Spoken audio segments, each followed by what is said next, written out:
तेरी आँख कतल तेरा नाक कतल जेमने नाचताছস পুরা উথাল পাথাল আঙ্গরে না খাইয়া গুইরা বাইতে যাইয়া দেখবি তোর নানি বেতাল ও জম্বি তুই পুরাই কাতাল যেমনে নাচতাছস তোর নাইতাল বেতাল আঙ্গরে না খাইয়া গুইরা বাইতে যাইয়া দেখবি তোর নানি মাতাল ও জম্বি তোর নানি মাতাল গেছে রে এজেন্ট আমি বুঝলাম না আপনি সব গানে শুধু নানিরে টানেন কেন?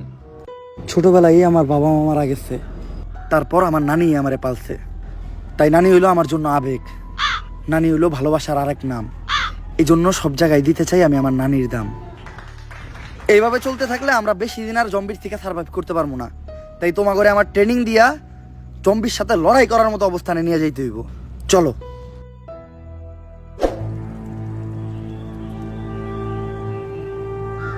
এজেন্ট তুমি এগুলা কি করতেছো? আমার কাছে কিছু অ্যাক্সেসরিজ আছিল, ওগুলা দিয়া কিছু হ্যান্ডমেড বন্দুক বানাইতাছি, কারণ জম্বিগুলোকে খালি হাতে বাইরে ওঠা সম্ভব না। ও আচ্ছা, দুনিয়া যখন স্বাভাবিক হইব তুমি আমার এরকম 2-4টা বন্দুক বানাই দিও, তোমার একটা পদ দিয়ে দিমুনে, আর তোমার থেকে কখনো চান্দাও নিমু না। তা ভাই তোমার পথ কি? সহসভাপতি পদপ্রার্থীর ডাইনাত সামসা। এই এজেন্ট টম ক্রুজ, তুই চামচা কারে কইলি? খালি নেতা বাইসে নাই দেখা, নাহলে আজকে ছোটখাটো একটা পদ আমারও থাকতো।